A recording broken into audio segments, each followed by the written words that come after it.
Hi, welcome to Gallery Art. We feature a lot of great artists here in the gallery, but an artist who resonates with someone else may not resonate with you, and that's okay.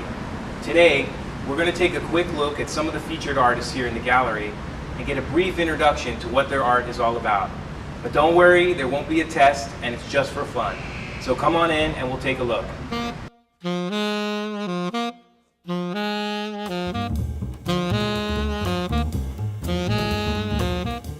Andy Warhol was one of the most prolific and popular artists of his time, using both avant-garde and highly commercial sensibilities to create his body of work. He ventured into a wide variety of art forms, including performance art, filmmaking, video installations, and writing. Warhol's life and work simultaneously satirized and celebrated materiality and celebrity, blurring the lines between fine art and mainstream aesthetics. Roy Lichtenstein was a pop art painter whose works, in a style derived from comic strips, portrays the trivialization of culture endemic in contemporary American life.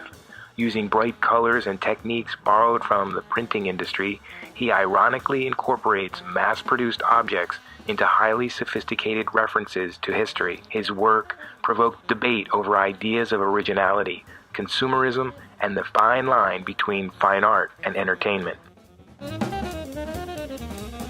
Keith Haring was an American artist and social activist whose work responded to the New York City street culture of the 1980s by expressing concepts of birth, death, sexuality, and war.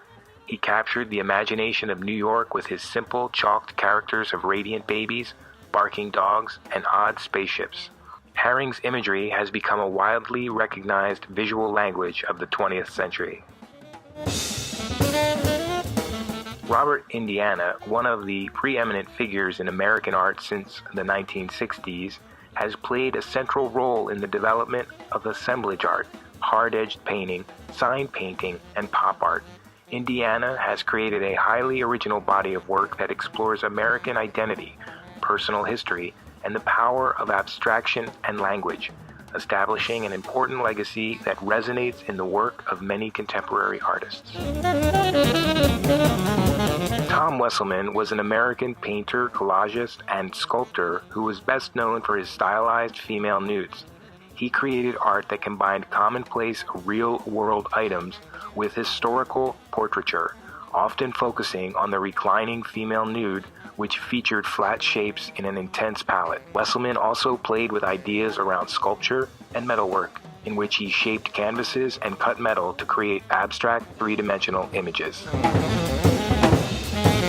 Peter Max, one of the most famous of all living artists, is a pop culture icon. He's known for his use of psychedelic shapes and bursts of color, often containing much or all of the visible spectrum. His bold colors, uplifting images, and an uncommon artistic diversity have touched almost every phase of American culture. Max often uses American icons and symbols in his artwork and is the official portrait artist for the Statue of Liberty.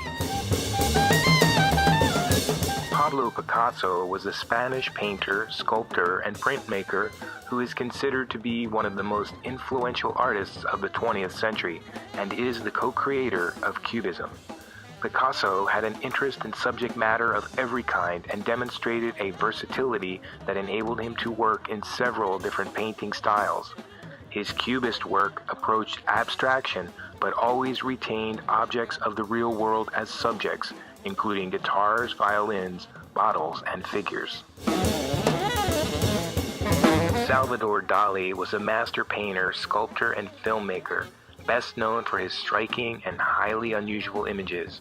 His major contribution to the art world was the exercise of accessing the subconscious to enhance artistic creativity and create reality from dreams and thoughts. His work employed a meticulous classical technique influenced by Renaissance artists that ushered in a new generation of imaginative expression.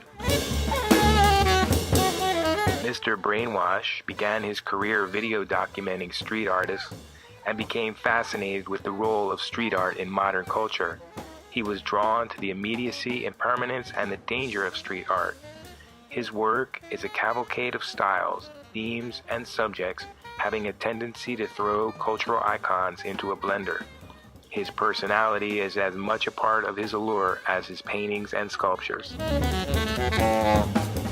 Martin Watson has a continuous urge to search for beauty in what is commonly dismissed as ugly, out of style, or left behind. He looks for inspiration in people, cityscapes, old buildings, graffiti, posters, and decaying walls. He enjoys creating either unity or conflict between materials, backgrounds, motives, and human intervention. So thank you for stopping by the gallery today. I hope you enjoyed your visit, and that I'll see you again soon.